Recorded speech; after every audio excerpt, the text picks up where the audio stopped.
Ladies and gentlemen, Acorn whistleblower, Miss Anita Moncrief.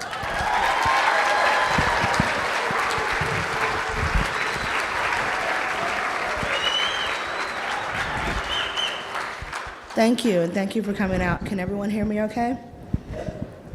First, I'd like to say good morning. I know it's a bright and early morning, but I'm glad you all made it out here today. And some of you may have heard the story, but I wanted to talk about a little bit about how I got here. Because as I tell people all the time, I never thought, if you had told me 3 to 4 years ago that I would be addressing conservatives across the country, I probably would have thought you were a little crazy. But here I am, so I want to tell you that story and how I got to where I am now. And it starts a little bit back further than you think. In December of 2001, I had gone to D.C. for the very first time. I was young and idealistic, and I was going to work with the American Bar Association.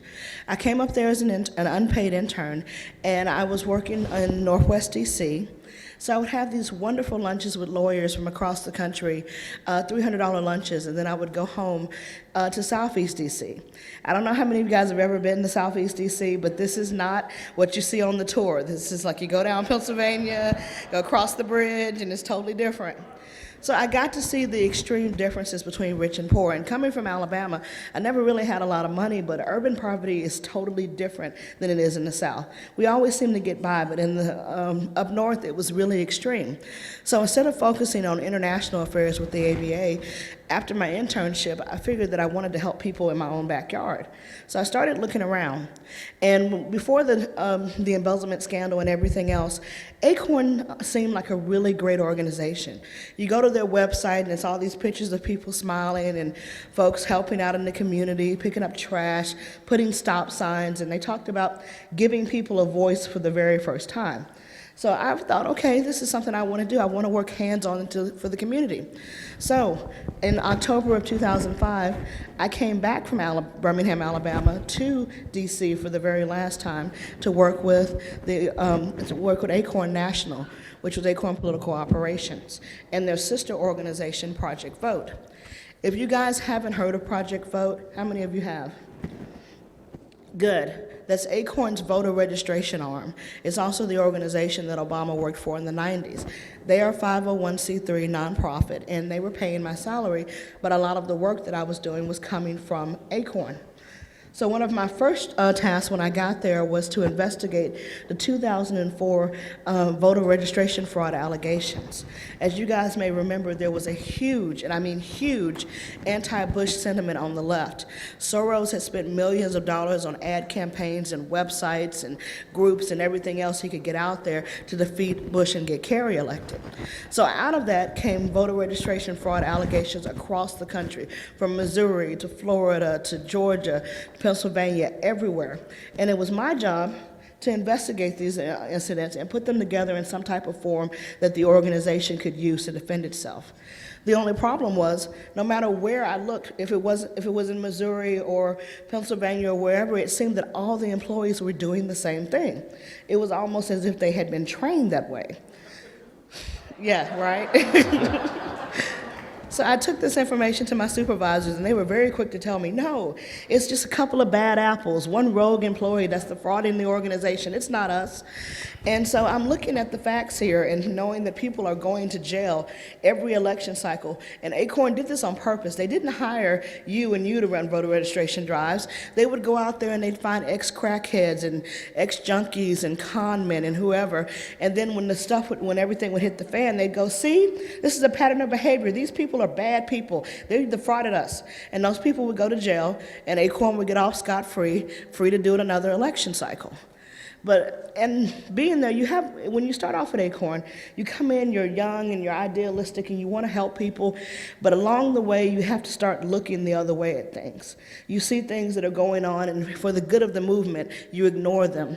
Or when they do things that are outright socialist, you don't use the term socialism. You just think what's fair is fair and what's right is right, and we're trying to right the wrongs, and it's all about the good of the people. So it's all about the collective good. It's not about the bad things you're doing, because in the end, end justifies the means. So that's where I was, and I was looking at all of these things, and I ignored it, even though I knew that those people were going to go to jail. The end goal was that Acorn registered 1.3 million people that cycle, and those people were on the rolls, and they were not being disenfranchised. And just to give you a little bit of background about the organization, when Wade Rathke started Acorn back in the 70s, he didn't start it to help people. One of the things that people don't realize is they think that Acorn was a great organization that got corrupt along the way. Unfortunately, its founders, they were always had socialist intentions. What happened is that they were working with the heirs of the world, and they got tired of their people getting on the FBI list for blowing up buildings and stuff. So they decided that the best way to win was to assimilate into American society. So I tell people this: they went into the nonprofit world. They went into academia, which is why we have so many liberal professors, and in some cases they even went into the Republican Party so they could claim bipartisanship, which is how a lot of these groups get funded in years when Republicans have power.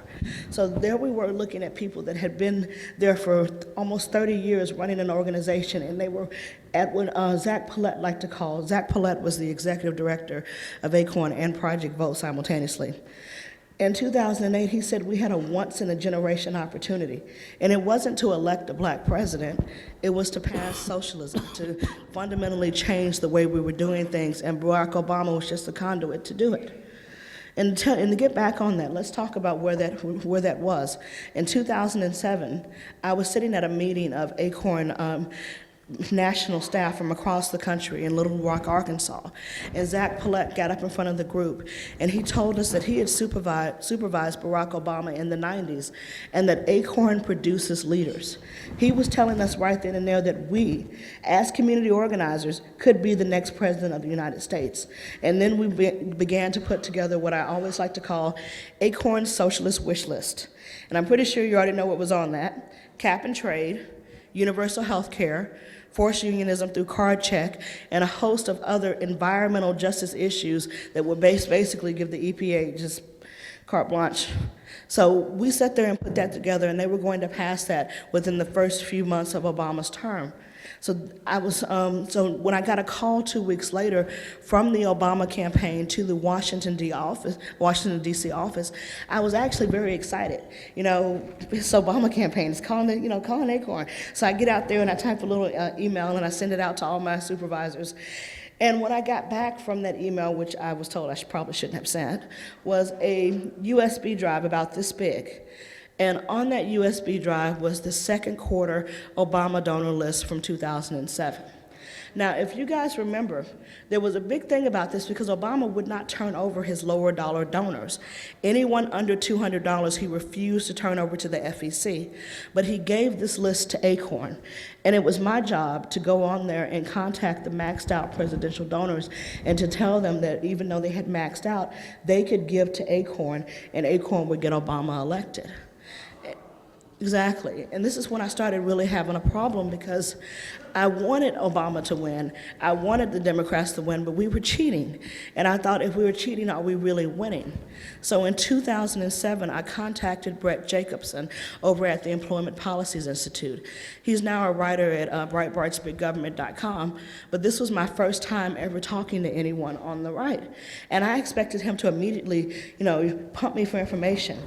And instead he said, this was in 2007, I had just had a daughter, and he told me, he's like, going up against Acorn is very difficult from the inside. If you ever get away from the organization, give me a call and we will sit down and talk about this. Now, I was completely surprised because I'm thinking they're just gonna start, oh, what do you know, and pumping me for information. But it also gave me a little bit of confidence because I realized there were people that were willing to help me. So I decided to try to change the Acorn from the inside.